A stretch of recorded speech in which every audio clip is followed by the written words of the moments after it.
Snow had been falling for 6 hours when Céleste Bouchard's headlights found the shape on the center line of Highway 17, just east of Chapleau. It was moving, barely. It wore a shredded tactical vest and a wound along its left flank that had turned the packed snow beneath it the color of old rust. Stopping was the merciful thing to do. It was also, as she would spend the next 12 hours understanding, the most dangerous decision she had ever made. Céleste was 29 years old, a flight paramedic based out of Timmins Air Ambulance, and she had spent the last 18 hours in the back of a helicopter doing things that most people would not believe if she described them over dinner. She was not easily rattled, but the animal lying across the center line of a deserted northern Ontario highway at 11:40 at night, wearing what she quickly recognized as military-grade load-bearing kit, rattled her. She stopped the truck, left the engine running and the hazards on, and walked out into the February cold, her boots crunching on the packed snow, her breath fogging in the beam of her headlights. The dog lifted his head. He was a Belgian Malinois, large, dense with muscle, his coat the color of dried wheat matted dark with blood and sleet. The tactical vest was black, shredded along the left side, and marked only with a series of alphanumeric designations stamped into the plate carrier. K9V4, and below that sewn in worn reflective thread across the chest panel, Rook. He looked at her with amber eyes that held no fear and no aggression, just a clear, exhausted assessment. He was deciding whether she was worth trusting. "Okay," Céleste said quietly. "You're going to be okay." She was not sure at that moment whether that was true. Getting him into the back of the truck took 10 minutes, and every ounce of leverage she had. He weighed close to 40 kilograms, and most of it had gone limp with shock, but he helped where he could, pressing against her shoulder when she lifted, not fighting the movement. He understood she was trying. By the time she had him on the folded wool blanket she kept behind the seats, she was sweating through her jacket despite the cold. She drove the remaining 22 kilometers to her family's hunting camp on Mississinapi Lake on logging roads that had been plowed exactly once since December. The camp had been her grandfather's, a cedar log main cabin, a detached woodshed that her father had insulated and wired for lights, and a dock that sat buried under 2 meters of snow from November to April. It was isolated. There were no neighbors within 12 kilometers. That had always felt like a feature. Her 16-year-old sister Zara was asleep in the main cabin, which was the only reason Céleste bypassed it entirely and drove around back to the woodshed. She did not want to explain what was in the back of her truck before she understood it herself. Under the harsh fluorescent light of the woodshed with the electric baseboard heater ticking steadily in the corner, Céleste went to work. She was in her element here, the same focused, methodical calm that settled over her in the back of an aircraft at altitude when there was too much to do and not enough time to be frightened about any of it. She stripped off the tactical vest with careful hands, setting it aside on the workbench. The injury was a through-and-through rifle wound. Not buckshot, not a ricochet, a single, deliberate, close-range shot. She had seen enough of them in 15 months of responding to hunting accidents and the occasional worse thing to know the difference. The dog lay still through all of it, through the irrigation, through the local anesthetic, through the suturing. He panted softly and tracked her movements with those amber eyes and did not make a sound.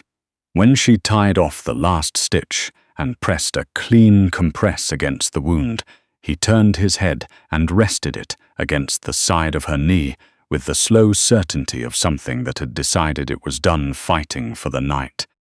She sat with him for a moment in the warmth of the woodshed, listening to the wind coming off the lake.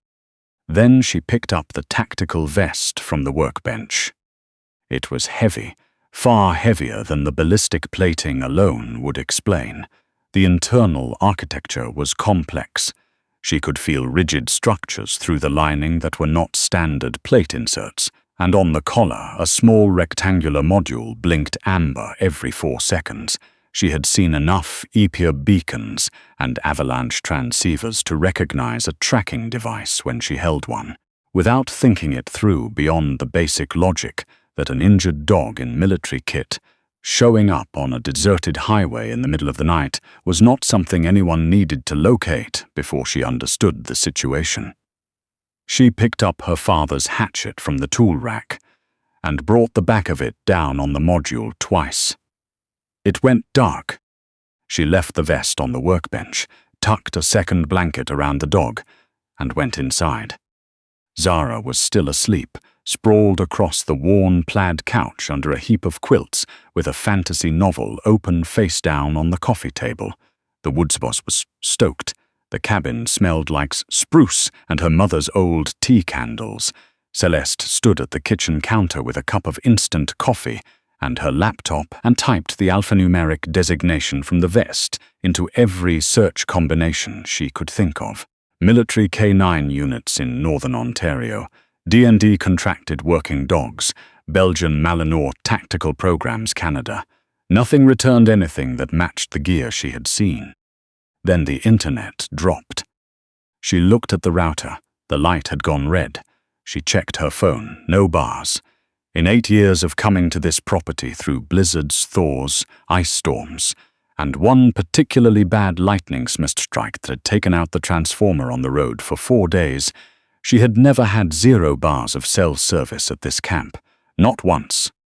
She stood at the kitchen window and looked out at the lake. The snow had stopped. The air was perfectly still. The birch trees at the edge of the property stood white and motionless in the darkness.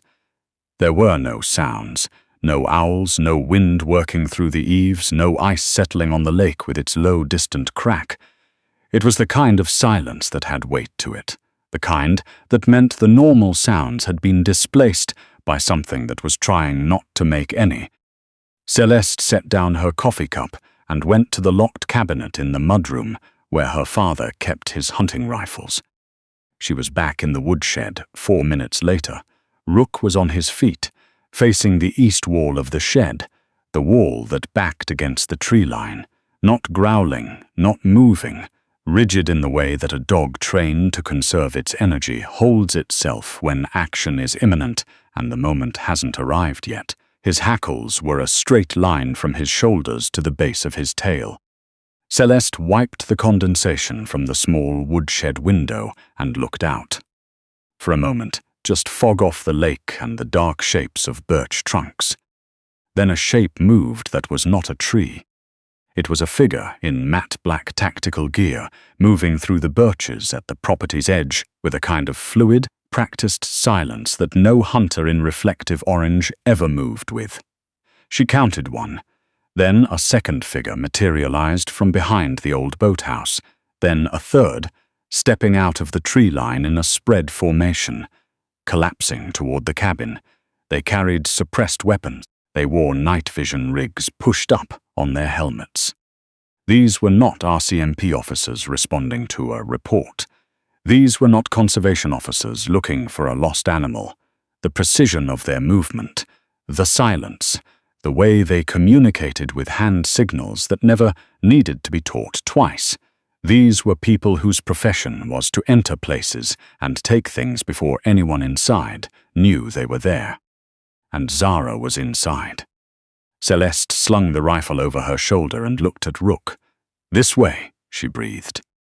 She unlatched the drainage hatch at the rear of the woodshed, a snow-covered access panel her grandfather had built for flooding seasons that nobody had used in 15 years. The February cold hit them like a wall. Rook slipped through first, dropping low, his belly in the snow, moving along the drainage channel that ran between the shed and the lakeshore with a silence that was almost architectural. He had done this before.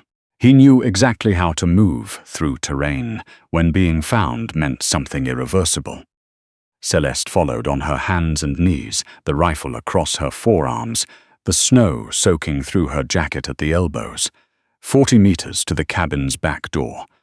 She could see the kitchen light she'd left on, warm amber through the window glass. They were 20 meters out when Rook went completely still. Not a flinch, not a gradual slowing. One moment he was moving, the next he was stone, every muscle locked, his eyes fixed on a point to their left. The figure stepped out from behind the boathouse, closer than she'd estimated from inside the shed. 15 meters, full tactical kit, suppressed carbine at the low ready, scanning the yard in methodical sweeps. The night vision monocle on his helmet gave him the cold, single-eyed look of something not entirely human. He hadn't seen them yet, but his sweep was going to reach the channel in seconds. Céleste raised the rifle. Her hands were steady. She had held airways open in turbulence at 3,000 meters. She could hold a rifle in a ditch, but she could not fire. One shot, and every operator on the property would converge on her position, and Zara was 30 meters away behind lit windows. Rook made the choice. Not a lunge. It was controlled, precise, 3 long bounds that covered the distance before the operator had time to turn his head fully, and then 90 pounds of Belgian Malinois hit him at the center of mass and drove him sideways into the snowbank in near silence. The dog's jaws clamped on the forearm of the man's gun hand, forcing the suppressed barrel down and away. The operator reached for a combat knife on his chest rig with his free hand. Céleste was already moving. She brought the rifle stock around in a single hard arc and connected with the side of the man's helmet. The sound was brief and definitive. He stopped moving. Rook released immediately, stepped back, sat, looked at her. She stripped the radio from the man's chest harness and clipped it to her own belt, turning the volume to minimum. Then she and Rook ran. They hit the back porch in a dead sprint. She fumbled with the key, 3 seconds that felt geological, and got inside, throwing the deadbolt and the security chain behind them. She found Zara at the top of the stairs, squinting in the kitchen light, hair flattened on one side from sleep. "We're going downstairs," Céleste said, in the voice she used when she needed someone to move without asking questions. Zara had heard that voice once before, when their father had grabbed the wrong side of the chest in the middle of dinner 3 years ago. She came down the stairs without a word. Céleste got her into the cold storage room beneath the mudroom. Concrete walls, no windows, the door reinforced because her grandfather had used it for bear season. She handed her sister the battery-powered lantern from the emergency shelf and their father's old CB radio. "Channel 9, Céleste said. "If you hear anyone other than me, start broadcasting. Keep going until someone responds." Céleste. 20 minutes. She kissed her sister's forehead. "You're okay. Keep broadcasting." She locked the door from the outside, killed every light in the cabin, positioned herself behind the fieldstone fireplace in the living room, the rifle across her knees. Rook lay flat at the base of the hearth, completely silent, his eyes moving between the front windows and the hallway. The front door came apart at the frame in a single mechanical breach. Controlled, professional, no explosion, just a catastrophic application of force. 2 operators flooded the living room in a tight pair, laser sights cutting red lines through the darkness. A third figure stayed in the doorway. Céleste let them clear the kitchen before she spoke. "There's a .308 bolt action centered on your doorframe.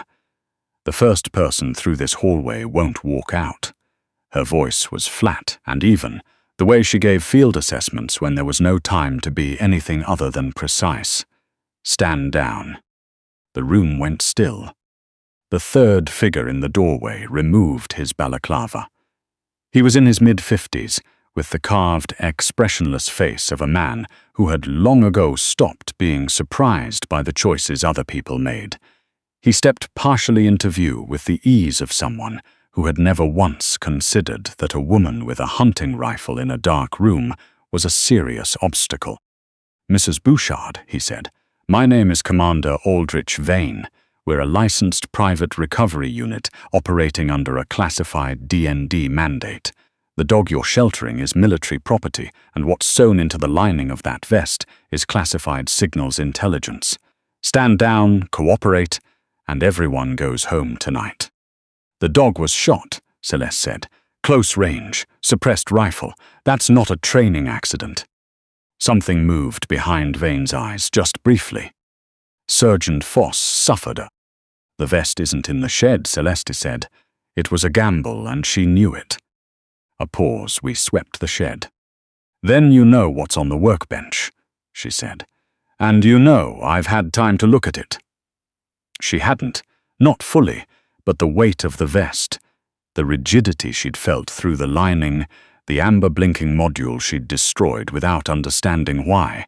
Enough pieces had assembled themselves in the back of her mind during the last hour that she understood the shape of the thing, if not every detail. Foss found out what you were running through those logistics channels. He put the evidence somewhere you couldn't erase it, and you had him killed for it. The silence that followed had a different quality than the one before.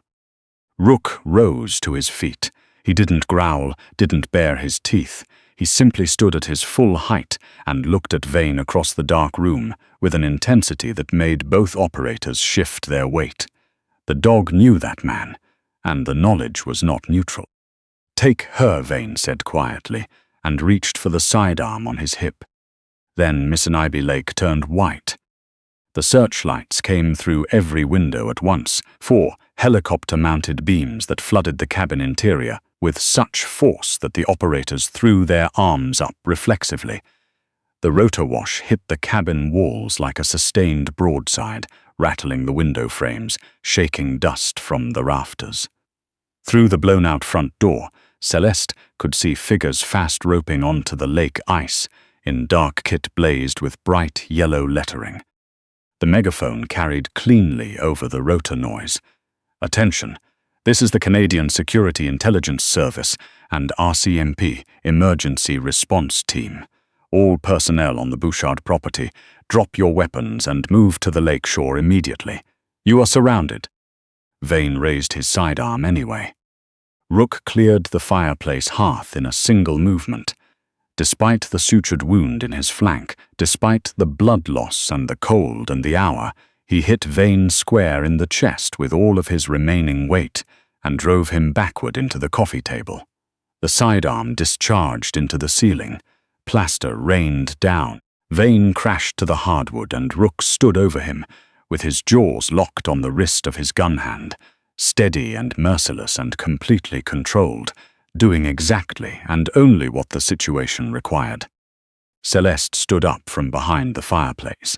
She leveled the rifle at the 2 remaining operators. They looked at their commander on the floor. They looked at the ERT team now stacking through the front doorway in full kit, rifles up, moving with the same absolute economy that Vane's people had shown an hour ago, except with federal insignia on every surface. They set their weapons down on the hardwood floor and raised their hands. The cabin was clear in under 2 minutes.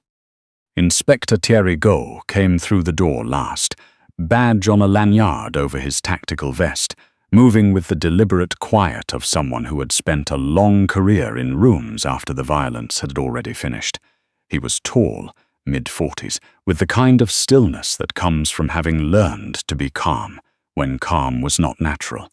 He looked at Rook still positioned over Vane, with one word. "Rook, stand down." The dog released, stepped back exactly 2 paces, sat, his tail moved once. "He knows you," Céleste said. "He knows the handler's recall command," Gault said. "Foss taught me in case." He watched Vane being hauled to his feet and cuffed. Sergeant Foss had been working with us for 8 months, feeding us evidence of an illegal procurement fraud. Vane's unit was running through classified D&D logistics routes, weapons and surveillance components moving under the cover of legitimate military supply chains. When Vane identified the leak, he ordered a solution. Gault said the last word with a particular flatness. Foss had time to push the evidence to the drive and release Rook before they reached him. The dog ran, took a round in the process. "The tracker," Céleste said. Galt looked at her steadily. When Rook's tracking signal went dark, Vane couldn't pinpoint a grid. It slowed them by several hours. Gave us time to get the ERT team in the air from Sudbury. He paused. What happened to the tracker? I destroyed it, Céleste said. I thought it seemed like a bad idea. Galt was quiet for a moment. It was exactly the right idea, he said.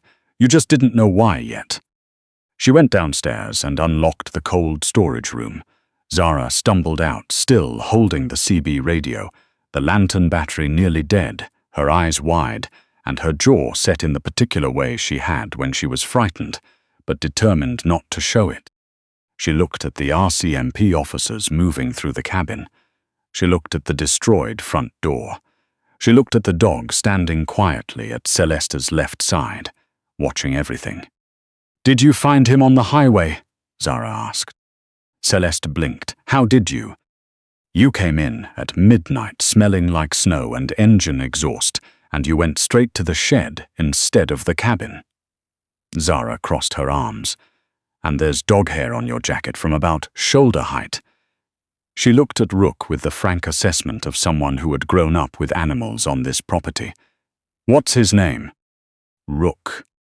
Zara crouched slowly, offering the back of her hand without moving closer. Rook leaned forward, pressed his nose briefly against her knuckles, then straightened and returned his attention to the room. Not dismissive, filed. She had been assessed and found acceptable. His handler died, Céleste said. Zara was quiet for a moment. What happens to him? Inspector Galt appeared in the hallway behind them. Formally, a working dog who loses a handler and sustains a qualifying injury is reviewed for service retirement. Given the wound in his flank, retirement is the likely outcome. He looked at Rook, then at Céleste. A dog with his profile and training history needs a specific placement. Rural property, someone with a medical background, someone who can read a situation and stay functional in it. A pause. Foss had a letter of intent on file, written 8 months ago, around when he started working with us. He wanted Rook placed in a private home, not reassigned, not kennelled. He'd seen what happened to working dogs that got cycled through. Foss had known what he was walking into. He had prepared for the version where he didn't walk out. Céleste sat down on the bottom stair. The adrenaline was beginning to drain out of her all at once, leaving behind the particular hollowness that she recognized from the worst shifts, the ones where everything had turned out all right, but not before it had been very close to not. Her hands had started to shake, which she found almost funny. They had been perfectly steady for the last 3 hours. Rook walked over and settled beside her, his shoulder pressed against her arm, warm and solid and uncomplicated. Zara sat on her other side. I'm calling Mayman, she said. She's going to panic. Obviously, I'm calling her anyway. A pause. Also, that dog is not sleeping in the woodshed. It's -20 out there and he's been shot. Outside, the sun was coming up over the lake, pale gold working through the birch trunks, spreading across the ice, softening the edges of everything the searchlights had made, harsh and hard. One of the RCMP vehicles was already moving down the logging road with Vane in the back. The CSIS helicopter sat on the lake ice with its rotors slowly winding down, and the ERT team was moving in pairs across the property in the early grey light, methodical and unhurried, now that there was nothing left to be urgent about. Céleste went back outside, because one of Vane's operators was still unconscious in the snowbank behind the boathouse, and unconscious was not the same as stable. She checked his airway, checked his pulse, confirmed his cervical spine wasn't compromised, and stayed with him until she was certain the Chaplow ambulance crew would have something workable to pick up. Rook sat 3 feet away the entire time, watching the tree line, watching the road, watching her. When she stood up and peeled off her gloves, he fell into step beside her without being told. Galt was on the back porch with 2 cups of instant coffee from the emergency tin in the pantry. He handed one to Céleste, and they stood there in the cold morning, looking at the lake, which was beginning to turn from grey to something almost silver as the light strengthened. Foss used to say that Rook never did anything without a reason, Gault said. Even when it looked like the dog was just sitting still, he was working. Céleste looked down at Rook, who was watching the far tree line with an attention that did not waver. "He picked me," she said. It came out quieter than she intended, and more certain. "He did," Gault agreed. She thought about the highway. The shape in her headlights at 11:40, on a February night after 18 hours of work. The fraction of a second in which the sensible thing and the right thing had been exactly opposed, and she had chosen the right thing before her mind had fully formed the question. She thought about how close she had come to keeping her foot on the accelerator and telling herself it was probably a deer. The instant coffee was terrible. She held it in both hands anyway and let the warmth come through. "There's paperwork," Gault said. I assumed. Debrief in Sudbury, probably Tuesday, and the formal transfer application for the dog.